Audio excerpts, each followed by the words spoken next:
Good morning from New York City.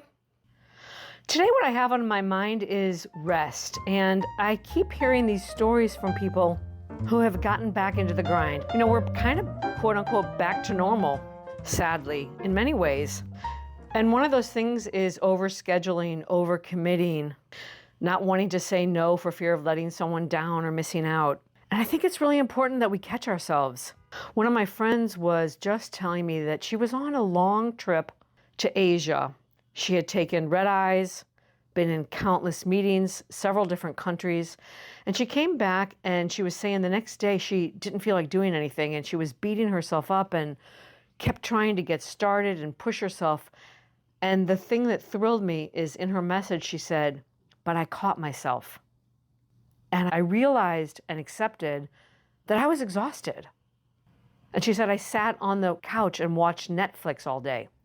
And I love that she shared that story with me because she caught herself in negative self-talk and heard herself and realized that that was ridiculous and gave herself permission to rest. And another friend left me a message this morning about being unable to go to her son's parents' weekend at school. And she was saying that she feels so badly about it, but in her words, she decided not to power through and override her own physical and emotional needs for rest. I'm sure she feels like she's letting her son down, and I know how much she wants to be there, but she also knows it's going to push her over the edge. And she's honoring her body's cries for rest. I don't know why we have such a hard time giving ourselves permission to rest. My friend, the one who was traveling in Asia, told me that in her family, doing nothing was not okay. So she was raised that you always had to have some activity and be active. And it's interesting because in my family, it was about we weren't allowed to be negative or to feel sorry for ourselves. We were always expected to be positive. So I have a hard time feeling down. But anyway, back to the rest story. I think it's really just about heating your body and knowing when to power through, because we all know how to power through, and remembering we have a choice not to power through. I guess that's the point I want to make. We have to remember we always have a choice. I think this is good fodder for a Friday because it is okay sometimes to make that call and say, "I'm sorry, I'm overscheduled, I'm overextended," and simply be honest. Sometimes, as I've said before, we say yes when we really mean to say no. So where might you need to give yourself permission to cancel? Did you say yes when you really wanted to say no? Where can you dial it back? It's okay to call someone and say, "I'm sorry, I've overscheduled, I'm overextended." Let's remember we don't always have to power through. I'd like to end today by reading an excerpt from a piece by David Whyte, the philosopher and poet, who I often turn to for inspiration and guidance when I'm desiring a different perspective on life. That's David Whyte, and this piece is called Rest.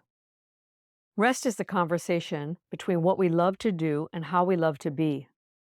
Rest is the essence of giving and receiving, an act of remembering, imaginatively and intellectually, but also psychologically and physically. To rest is to give up on the already exhausted will as the prime motivator of endeavor, with its endless outward need to reward itself through established goals. To rest is to give up on worrying and fretting and the sense that there is something wrong with the world unless we are there to put it right. To rest is to fall back literally and figuratively from outer targets and shift the goal not to an inner static bull's and imagined state of perfect stillness, but to an inner state of natural exchange. In the first state of rest is a sense of stopping, of giving up on what we have been doing or how we have been being. In the second is a sense of slowly coming home, the physical journey into the body's uncoerced and unbullied self, as if trying to remember the way or even the destination itself. Rested, we are ready for the world, but not held hostage by it. Rested, we care again for the right things and the right people in the right way. In rest, we reestablish the goals that make us more generous, more courageous, more of an invitation, someone we want to remember, and someone others want to remember too. I'll end with my wishes for a wonderful weekend. May you find reprieve from your worries and, of course, rest. That's all for now. Until Until next time, from my heart.